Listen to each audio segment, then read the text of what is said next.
हाँ तो दोस्तों, स्वागत है साइंस की एक नई क्लास में। पिछली क्लास में हम लोगों ने पढ़ा था फंक्शनल ग्रुप के बारे में और उनके नोमेनक्लेचर के बारे में। हमारी जो आज की क्लास होगी उसमें हमारा टॉपिक होगा some chemical properties of the carbon compounds. तो चलिए आज की क्लास शुरू करते हैं।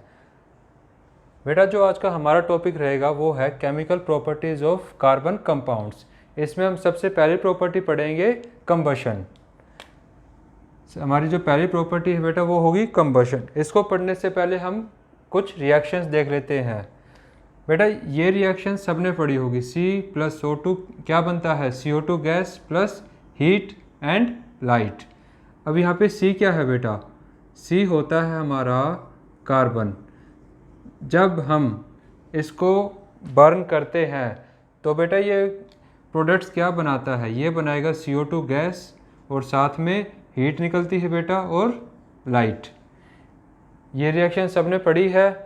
उसके बाद बेटा अगली रिएक्शन है जब CH4 को हम लोग किस नाम से जानते हैं? मीथेन। पढ़ा है ये भी हमने इस चैप्टर में कि इसको मीथेन ही क्यों बोलते हैं। इनका जो नोमेनक्लेचर है हम लोग पढ़ चुके हैं। तो बेटा देखो, जो प्रॉपर्टी पढ़े ना वो कार्बन की पढ़ेंगे और कार्बन कंपाउंड्स की पढ़ेंगे। तो बेटा पहले जो रिएक्शन थी इसमें अकेला कार्बन है। यहाँ पे क्या है? CH4 एक हाइड्रोकार्बन, या हम कह सकते हैं कि ये कार्बन का एक कंपाउंड है। बेटा जैसे ही आप मीथेन को ऑक्सीजन के साथ बर्न करोगे तो बेटा प्रोडक्ट क्या बनेंगे? CO2 प्लस H2O और साथ में बेटा heat and light. Heat and light हमेशा बनती है जब भी आप कार्बन कंपाउंड को बर्न करोगे। अगला है बेटा, इसका क्या नाम हो जाएगा? CH3CH2OH। मैंने आपको बताया था फंक्शनल ग्रुप देखना है। कौन सा बेटा? OH। इसका मतलब ये क्या, कौन सा ग्रुप है? Alcohol group. अगर अल्कोहल ग्रुप है तो बेटा फिर हमें देखने हैं इसमें नंबर ऑफ कार्बन एटम्स कितने हैं। 1, 2। अब बेटा 2 के लिए हम लोग यूज़ करते हैं एथ। तो ये बेटा क्या बन जाएगा? इथेनॉल। इथेनॉल बन गया ये CH3CH2OH। जब बेटा इसको हम लोग बर्न करेंगे, इसका जब कंबशन करेंगे तो बेटा प्रोडक्ट क्या मिलेंगे? CO2 H2O और साथ में हीट एंड लाइट। ठीक है बेटा, ये कुछ रिएक्शंस हैं किसकी? जब हमारे कार्बन और कार्बन कंपाउंड्स को बर्न किया जाता है तो बेटा कुछ ऐसे प्रोडक्ट्स हमें मिलते हैं। तो बेटा जो कंबशन में हम लोग पहली प्रॉपर्टी पढ़ेंगे, हम जो पहली प्रॉपर्टी पढ़ेंगे वो होगी बेटा carbon and its compound are used as fuels because they burn in air releasing a lot of energy and heat. मतलब क्या हो बेटा, जितने भी हमारे कार्बन या कार्बन कंपाउंड्स हैं उनको हम एज ए फ्यूल यूज़ कर सकते हैं। लेकिन ऐसा क्यों बेटा? Because they burn in air and releasing a lot of energy and heat. क्योंकि बेटा जब हम उन्हें बर्न करते हैं तो उसमें से बहुत ज़्यादा हीट निकलती है। ठीक है, और हमें पता है हमें कुछ भी काम करने के लिए एनर्जी हमें चाहिए होती है। तो बेटा इसी वजह से कार्बन और उसके कंपाउंड्स को एज ए फ्यूल हम लोग यूज़ करते हैं। अब बेटा इसमें एक एग्जांपल हम लोग लिख सकते हैं। एग्जांपल बेटा जैसे पेट्रोल है ना, पेट्रोल हुआ, डीजल हुआ, बेटा जितने भी है ना ये सारे कार्बन के कंपाउंड्स हैं। और हमें पता है जब पेट्रोल डीजल को हम इनका कंबशन करते हैं तो बेटा हमें एनर्जी मिलती है, जिसकी वजह से हमारी जो गाड़ियां हैं, जो ट्रक हैं वो चल पाते हैं। ठीक है बेटा, अब इसके सेकंड पॉइंट पे आते हैं। हमने बेटा सैचुरेटेड और अनसैचुरेटेड हाइड्रोकार्बन्स के बारे में पढ़ा था। सैचुरेटेड हाइड्रोकार्बन्स कौन से होते हैं? जिसमें सिंगल बॉन्ड होता है। और अनसैचुरेटेड कौन से होते हैं? अनसैचुरेटेड में बेटा डबल या फिर ट्रिपल बॉन्ड होंगे। ठीक है, तो इसमें जो प्रॉपर्टी पहले हम पढ़ेंगे सैचुरेटेड हाइड्रोकार्बन की। अब बेटा जो saturated hydrocarbon generally burn in air with blue and non CT flame. अब इसका क्या मीनिंग हुआ बेटा? बेटा हम सबने अपने घर में गैस देखी होगी बेटा। जब आप गैस को बर्न करते हो तो बेटा उसकी जो फ्लेम है, फ्लेम का कैसा कलर होता है? ब्लू कलर, है ना बेटा। वो ब्लू कलर क्यों होता है? क्योंकि बेटा वो कैसा हाइड्रोकार्बन है? वो है सैचुरेटेड हाइड्रोकार्बन। मतलब वो जो बेटा हमारे घर में जो सिलेंडर यूज़ होता है उसके अंदर जो लिक्विफाइड गैस है वो बेटा कैसी गैस है? वो है सैचुरेटेड हाइड्रोकार्बन, ठीक है। और सैचुरेटेड हाइड्रोकार्बन हमेशा ब्लू फ्लेम के साथ जलेंगे और बेटा उनके अंदर से कोई धुआं नहीं आएगा। ये जो वर्ड लिखा हुआ है ना नॉन सूटी फ्लेम, इसका मीनिंग है कि इसमें से किसी भी तरह का धुआं नहीं निकलता है, ठीक है बेटा। अब हमारा अगला पॉइंट आता है अनसैचुरेटेड हाइड्रोकार्बन को लेके। बेटा जितने भी अनसैचुरेटेड हाइड्रोकार्बन होंगे बेटा वो हमेशा ही धुएं के साथ जलेंगे, उनमें से धुआं निकलता है। और बेटा जो उसकी फ्लेम है, फ्लेम का रंग कैसा होगा बेटा, पीले रंग की फ्लेम होती है और उसमें से धुआं भी निकलता है। अब ऐसा क्यों है, इसका रीज़न देख लेते हैं। Because percentage of carbon is higher than saturated hydrocarbon which does not get oxidised completely in air. मतलब क्या हुआ बेटा, इसमें जो परसेंटेज है किसकी, कार्बन की, बेटा जो कार्बन की परसेंटेज है ना वो सैचुरेटेड हाइड्रोकार्बन के कंपैरेटिवली बहुत ज़्यादा होती है। इसी वजह से इसकी जो फ्लेम है, फ्लेम का रंग कैसा होता है, येलो, और बेटा इसमें से धुआं भी निकलता है, येलो सूटी फ्लेम, ठीक है। जो फ्लेम का कलर होगा येलो होगा और साथ में धुआं भी निकलेगा, ठीक है बेटा। उम्मीद है आप लोगों को इसकी जो पहली प्रॉपर्टी है कंबशन, ये आप लोगों को अच्छे से समझ में आ गई होगी। बेटा एक बार वीडियो को पॉज करके इसको अपनी कॉपी में नोट डाउन कर लो। और एक काम और करना, ये जो मैंने लाइनें लगाई हैं ये आपको लगाने की ज़रूरत है नहीं इतनी, कभी कंफ्यूज हो जाओ आप लोग, आप ये लाइनें हटा सकते हो। जो मैंने सिर्फ पॉइंट्स लिखे हैं सिर्फ उनके साथ आप इसे अपनी कॉपी में नोट डाउन कर लो, ठीक है। हाँ तो बच्चों अब हम डिस्कस करेंगे अपनी सेकंड प्रॉपर्टी के बारे में, जो क्या है, ऑक्सीडेशन।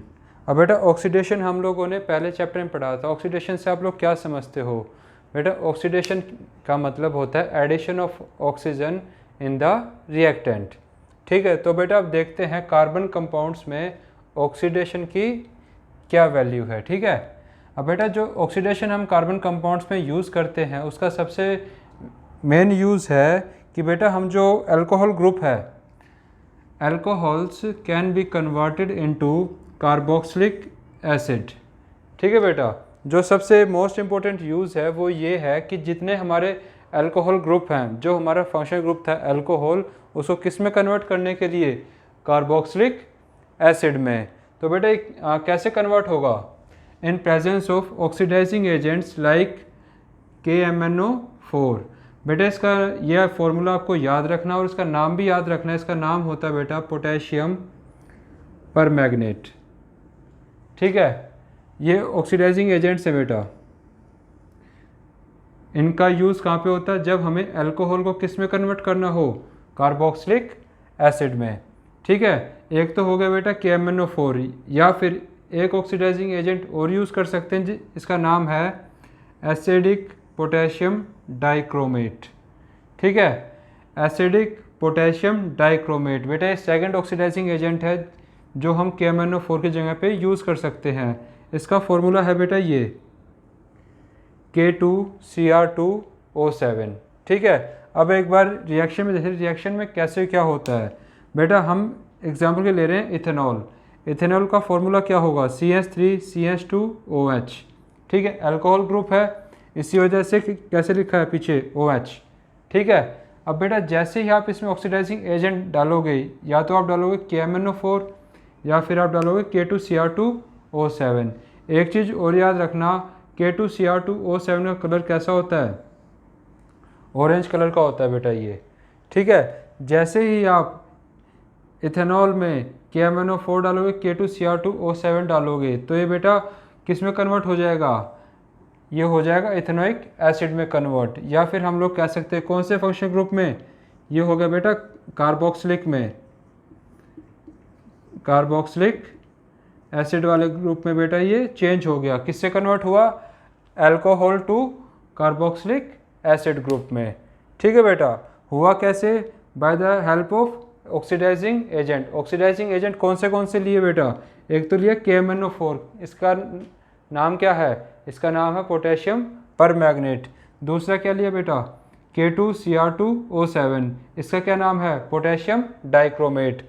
आपको इसका कलर भी याद रखना है कि ये ऑरेंज कलर का होता है, पोटेशियम डाइक्रोमेट, ठीक है बेटा। ये तो था ऑक्सीडेशन का, कि जो ऑक्सीडेशन का यूज़ कार्बन कंपाउंड्स में कैसे होता है। तो बेटा याद रखना है, जब भी हमें alcohol group 2 carboxylic acid group में जाना होगा तो बेटा उसमें हम ऑक्सीडेशन प्रोसेस का यूज़ करते हैं। ऑक्सीडेशन कैसे होगा? With the help of oxidising agent KMnO4 and K2Cr2O7। KMnO4 का नाम है पोटेशियम परमैंगनेट और K2Cr2O7 का नाम है पोटेशियम डाइक्रोमेट। ठीक है बेटा, ये तो हो गई हमारी सेकंड प्रॉपर्टी जो थी ऑक्सीडेशन। अब हम चलते हैं अपनी तीसरी प्रॉपर्टी में जिसका क्या नाम है? Addition reaction. अब बेटा ये एडिशन रिएक्शन क्या करता है? हमने सैचुरेटेड अनसैचुरेटेड पढ़ा है बेटा। सैचुरेटेड में होते हैं डबल बॉन्ड और अनसैचुरेटेड में सिंगल बॉन्ड।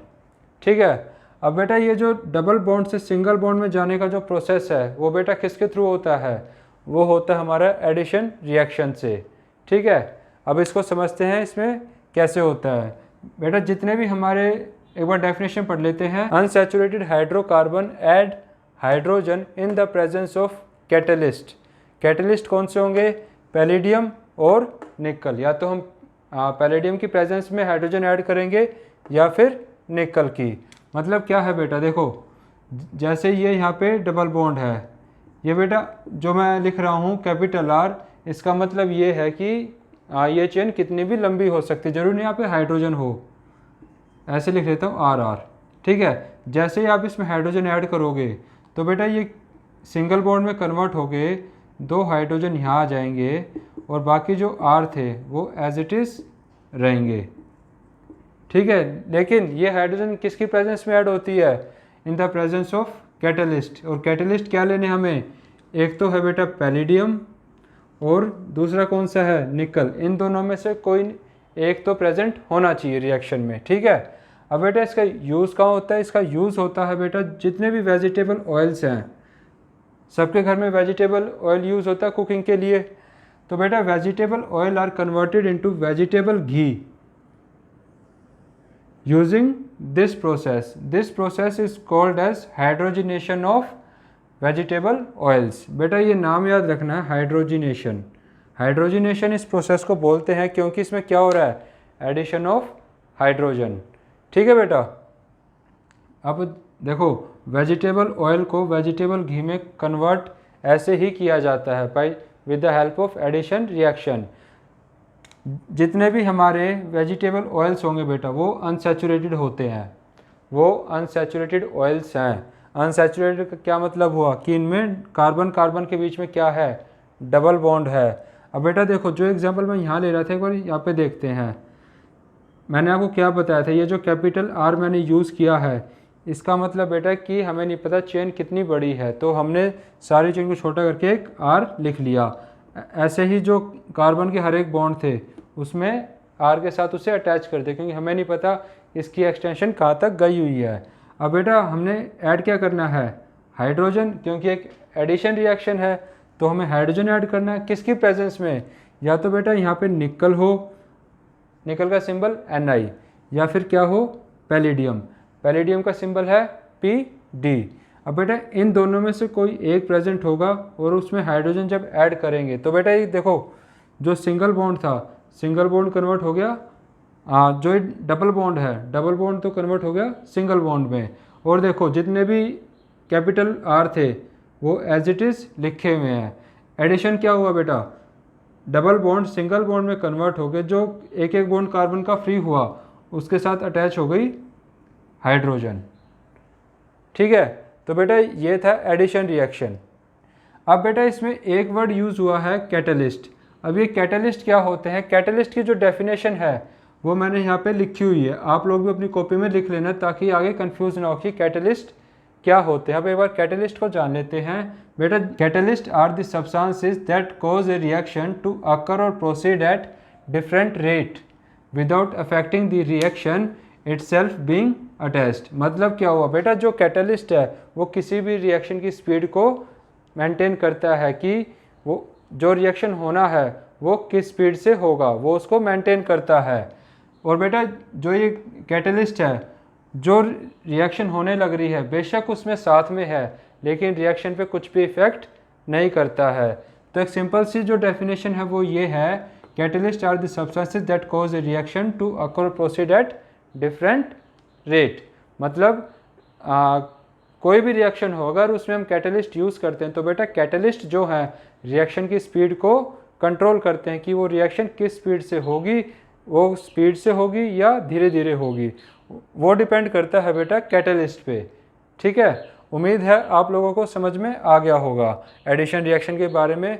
अच्छा, एक चीज़ और है बेटा, हमने बात की वेजिटेबल ऑयल और वेजिटेबल घी की, तो बेटा हमेशा याद रखना जो वेजिटेबल ऑयल्स हैं, वेजिटेबल ऑयल्स जो हैं वो खाने के लिए या कुकिंग के लिए हेल्दी रहते हैं। किसके कंपैरिजन में? वेजिटेबल घी।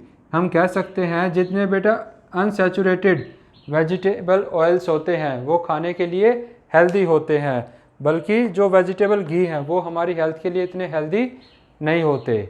ठीक है बेटा, उम्मीद है ये दोनों प्रॉपर्टीज़ भी आप लोगों को अच्छे से समझ में आ गई होगी। अब हमारी सबसे लास्ट प्रॉपर्टी बचती है जो क्या है? Substitution reaction. एक बार आप लोग वीडियो को पॉज करके इसको अपनी कॉपी में नोट डाउन कर लो, उसके बाद हम अगली प्रॉपर्टी डिस्कस करेंगे। ठीक है बेटा? हाँ तो दोस्तों, अब हम डिस्कस करते हैं अपनी लास्ट प्रॉपर्टी जो कि है सब्स्टिट्यूशन रिएक्शन। अब बेटा सब्स्टिट्यूशन का मतलब तो सबको पता है, किसी एक की जगह किसी दूसरे को मिलना। ठीक है, मतलब एक को हटा के दूसरे को सब्स्टिट्यूट करना। अब इसमें क्या होता है बेटा, कार्बन कंपाउंड्स में जितने भी हमारे सैचुरेटेड हाइड्रोकार्बन हैं वो बेटा ज़्यादातर तो अनरिएक्टिव होते हैं, लेकिन in presence of sunlight chlorine is added to hydrocarbon in a very fast reaction. बेटा देखो, जो सैचुरेटेड हाइड्रोकार्बन है अनरिएक्टिव है ज़्यादातर, लेकिन सनलाइट की प्रेजेंस में जब हम इसमें Cl2 ऐड करते हैं तो बेटा काफ़ी ज़्यादा फास्ट रिएक्शन हो जाती है। और बेटा देखो इसमें होता क्या है, CH4 है, जैसे ही Cl2 को आप इसके साथ मिक्स करोगे ये क्या बन जाएगा? CH3Cl, और साथ में बेटा प्रोडक्ट बनेगा HCl। लेकिन कंडीशन इसमें एक ही है कि इसमें किसकी प्रेजेंस होनी चाहिए? सनलाइट की। ठीक है, ये सनलाइट की प्रेजेंस में ही ये रिएक्शन हो सकेगी। इसको समझते एक बार ये होने कैसे लग रहा है। ये हमारा मीथेन का फॉर्मूला है, कुछ स्ट्रक्चर ऐसा बनता है मीथेन का। बेटा ये जो Cl2 है, ये Cl2 एक हाइड्रोजन को हटा देगा और अपने आप यहाँ आ जाएगा, और बेटा हाइड्रोजन जो है दूसरे Cl के साथ रिएक्ट करके क्या बना लेगी? HCl। ठीक है बेटा, अब इसमें एक फैक्ट है, ये आपके सिलेबस में नहीं है लेकिन फिर भी आपको पता होना चाहिए। बेटा अगर हम इस रिएक्शन को यहाँ पे नहीं रोकें तो बेटा धीरे धीरे रिएक्ट करके इसके बाद ये दोबारा रिएक्ट कर देगा Cl के साथ। ये फिर क्या बनाएगा? CH3Cl plus Cl2। ये बेटा क्या बन गया? CH2Cl2 प्लस HCl, बनाता रहेगा ऐसे ही। अब ऐसे ही जब ये CH2Cl2 इसके साथ रिएक्ट करेगा तो बेटा ये प्रोडक्ट बनाता है एक CHCl3, और बेटा प्रोडक्ट तो साथ में HCl तो बनना ही है। बेटा ये जो आपका CHCl3 है ये बेटा होता है आपका क्लोरोफॉर्म, और बेटा इसको एज ए एनेस्थीसिया यूज़ किया जाता है। बेटा एनेस्थीसिया बेहोश करने जो है तो डॉक्टर वगैरह यूज़ करते हैं। ठीक है, ये बेटा वही है ताकि ऑपरेशन के टाइम जिसका भी ऑपरेशन उसे कुछ पता ना चल पाए, तो इंसान को बेहोश करने के लिए इस क्लोरोफॉर्म का भी यूज़ किया जा सकता है। लेकिन अगर इसका एक्सेस में यूज़ कर दिया जाए तो बंदे की डेथ भी हो जाती है। ठीक है बेटा, तो ये फॉर्मूला किसका है? क्लोरोफॉर्म या फिर एनेस्थीसिया। ठीक है, क्या है? CHCl3। वो बेटा बना कैसे है? By substitution reaction in the hydrocarbons. ठीक है बेटा, हमारा जो आज का ये टॉपिक था ये यहीं तक था। उम्मीद है आज का ये टॉपिक आप लोगों को अच्छे से समझ में आया होगा, लेकिन फिर भी अगर किसी बच्चे का कोई क्वेश्चन है या कोई डाउट है तो आप लोग मुझसे आपको अपने क्वेश्चन और डाउट शेयर कर सकते हो। शेयर करने का तरीका आप लोगों को पता है, कमेंट बॉक्स में मेंशन करके, और मैं बेटा कोशिश करूँगा आपके हर एक कमेंट का मैं रिप्लाई दे पाऊँ, आपके हर क्वेश्चन और डाउट को मैं क्लियर कर पाऊँ। एंड बेटा इन द एंड अगर आज की वीडियो आपको पसंद आई हो so please like, share and subscribe my channel. Thank you.